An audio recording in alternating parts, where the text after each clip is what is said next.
నీ వాక్యమే నన్ను బ్రతికించెను, బాధలలో నెమ్మదినిచ్చెను. చక్కగా దేవుని మహిమను బట్టి 2 పాటల ద్వారా ఎంతమంది మనస్ఫూర్తిగా పాడారు? పోనీ విన్నారా? చక్కగా అలా దేవుని స్తుతించడం ద్వారా మనసుకు ప్రశాంతత వస్తుంది. మనుషులతో ఎంత విస్తారంగా మాట్లాడినా మన మనసుకి ఎప్పుడు ప్రశాంతత రాదు. దేవుని సన్నిధిలో ఆయన ఇలా స్తుతిస్తూ ఆరాధిస్తూ ఉంటే హృదయానికి తెలియని ప్రశాంతత వస్తుంది. మీకు ఆ విషయం తెలుసా? దేవుని ఇలా చప్పట్లతో స్తుతిస్తున్నప్పుడు మన సమస్యలు కొన్ని దేవుడు తీసేస్తాడు.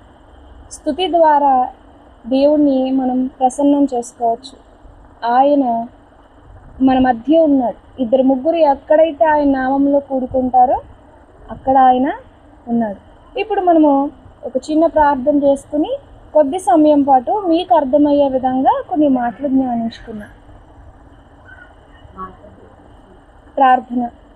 మహాగణుడా, సర్వశక్తిమంతుడా, నాయన మీ ప్రియులకు వాక్యం చెప్పుచుండగా మీ ఆత్మ సహాయం నాకు దయచేయండి. వారికి దయచేయండి. వారు మారు మనసు పొంది నాయన రక్షణ తీసుకుని వారి బ్రతుకులు మార్చుకున్నట్టు మీ కృప దయచేయండి. అనారోగ్యంతో ఉన్న వాళ్ళకు స్వస్థతను అనుగ్రహించండి.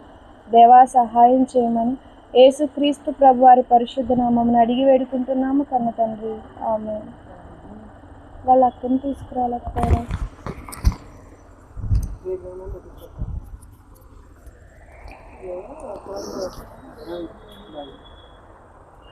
మా జాగ్రత్తగా వినండి. ఈ లోకల్లో నేను 2 ప్రశ్నలు వేస్తాను, చెప్పాలి మీరు, సరేనా? నా వైపు చూడాలి అందరూ. ఈ లోకల్లో పాపం చేయని మనిషి ఉంటాడా?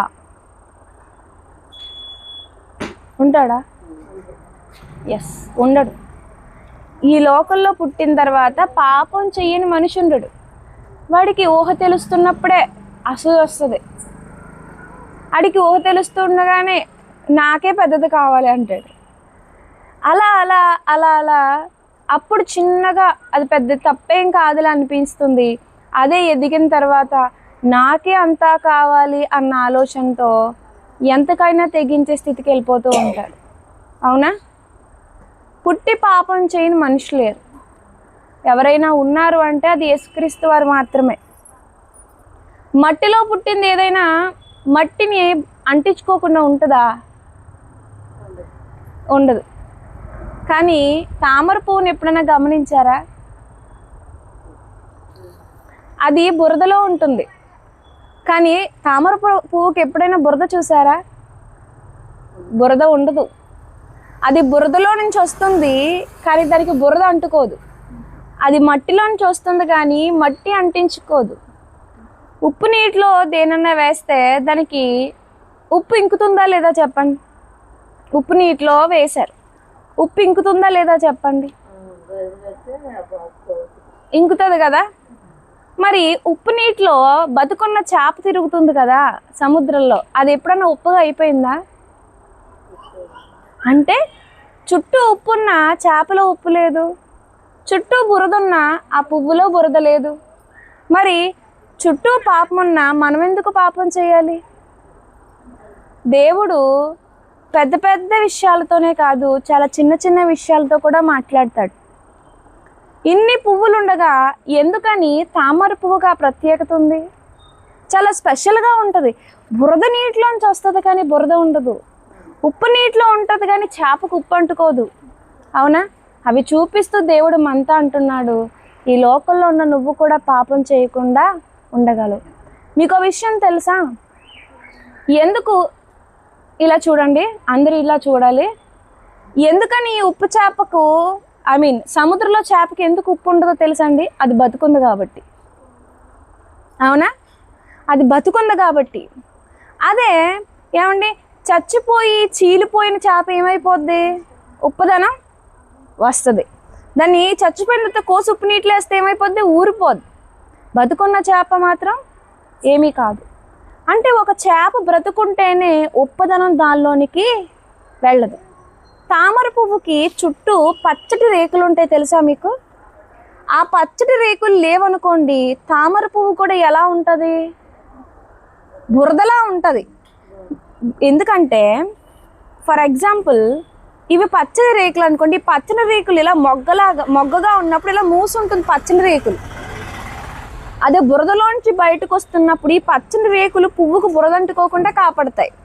అది పైకి వచ్చిన తర్వాత ఆ పచ్చని రేకులు విచ్చుకుని పువ్వు అనేది బయటికి వస్తుంది. అసలు ఈ పచ్చని రేకులే లేవనుకోండి, ఈ పచ్చగా ఉన్న రేకులే లేవనుకోండి తామర పువ్వుకి, అప్పుడు ఖచ్చితంగా తామర పువ్వుకి ఏమంటుకుంటుంది? బురద అంటుకుంటుంది. తామర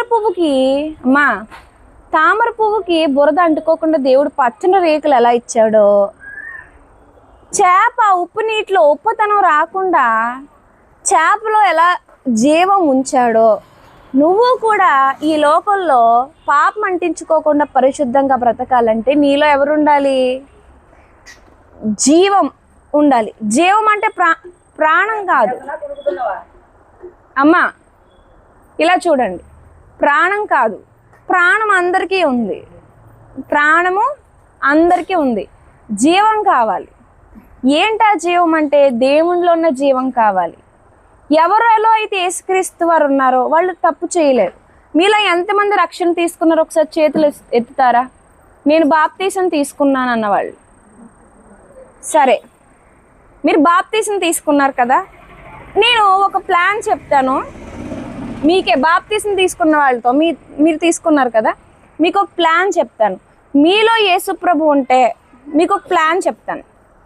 ఆ ప్లాన్ ఏంటంటే ఒక దొంగతనం చేయమని చెప్తా. ఒక ఇంట్లో, ఒక డబ్బున్న ఇంట్లో మీరు దొంగతనం చేస్తే, మీరు వినట్లేదు, నాకు కాన్సన్ట్రేషన్ దెబ్బతింటుంది. ప్లీజ్ కొంతసేపు నేను ముగించేస్తాను, తిరగొద్దు. ఒక ఇల్లు ఉంది, ఆ ఇంట్లో దొంగతనం చేశారంటే మీ లైఫ్ సెటిల్ అయిపోద్దని చెప్తాను. బాప్తీసం తీసుకున్న మీరు దొంగతనానికి వెళ్ళగలరా?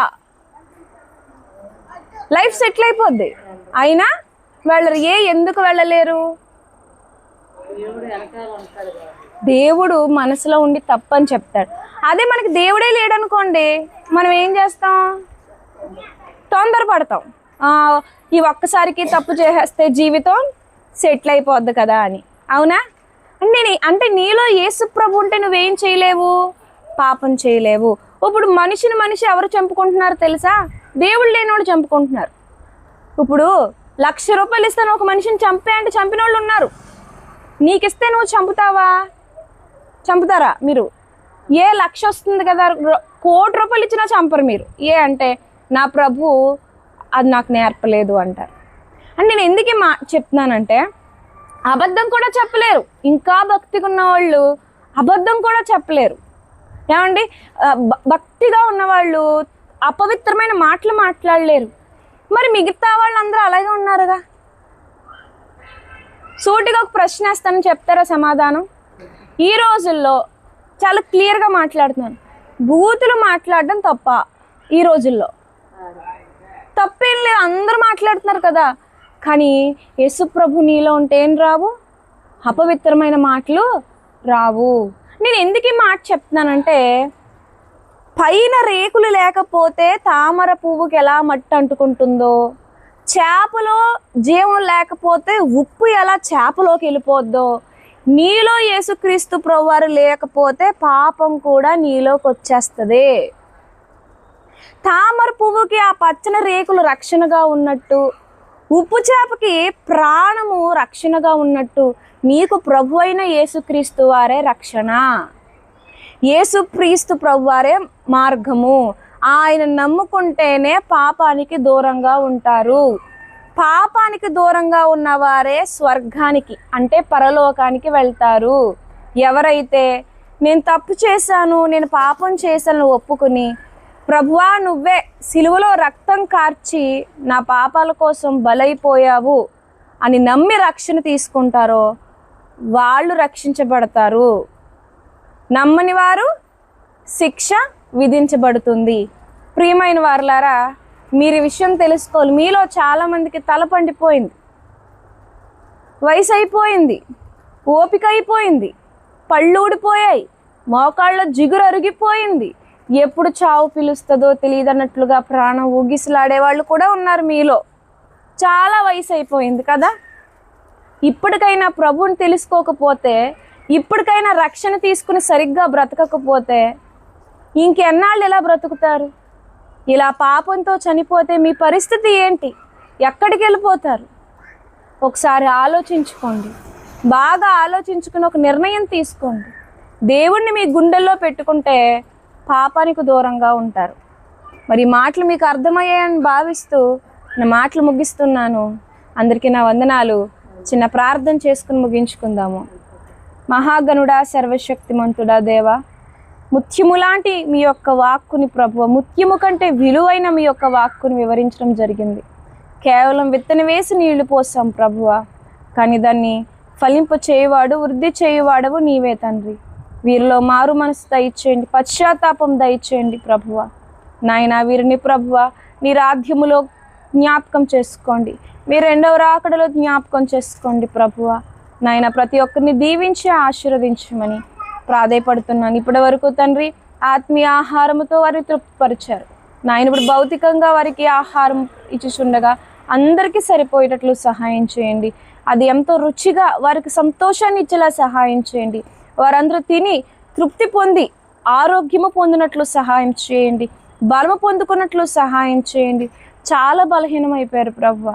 నాయన వారిని కాపాడమని మా రక్షకుడైన యేసుక్రీస్తు ప్రభు వారి పరిశుద్ధ నామమున ఈ ప్రార్థన మనవులు అడిగి వేడుకుంటున్నాము కన్న తండ్రి, ఆమేన్.